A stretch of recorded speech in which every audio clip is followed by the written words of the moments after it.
मित्रांनो, इथे मी लावणार आहे काही वांग्याची झाडं व काही माळवं. याच्यासाठी आधी काही आपल्याकडे वांग आहे. आता मी इकडे सगळी इथलं गवत काढून इथे नवीन झाडं लावणार आहे. ही आता सध्याची आपल्याकडे असणारी झाडे आहेत. बघा ही किती छान झाडं आहेत. ह्याला खूप फुलं लागतात आणि ह्याचीच मी वांग्याची भाजी रोज बनवत असते. ह्याची एकदा बनवते, ह्याची एकदा आणि ह्याची एकदा. टमाटरची झाडे लावली होती माझ्या भावाने. आता त्याला टमाटर आले आहेत खूप छान छान.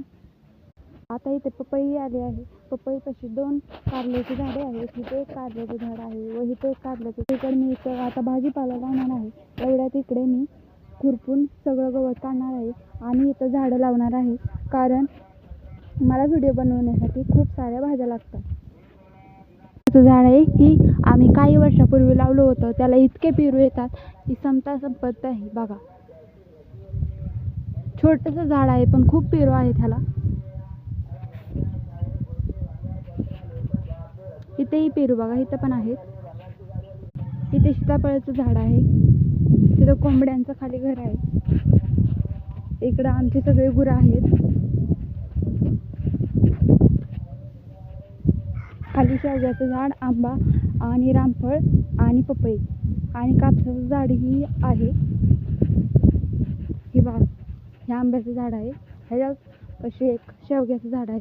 त्याला खूप शेंगा लागतात पण आता सध्या लागले नाहीत. हे नारळाचं ही झाड आहे.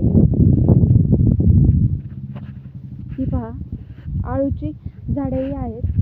ते खाली ऊस आहे. ही रामफळाचं झाड आहे. ही कापसाचं झाड आहे. खूप मोठं आहे. ह्याचा आम्हाला वर्षभर कापूस जातो. रोज बबल्याला इथं बांधतो. बबल्या इथंच असतो झाडाखाली. त्याला ऊन लागू नये म्हणून त्याच्यावर ड्रीपच्या नळ्या आहेत. बघा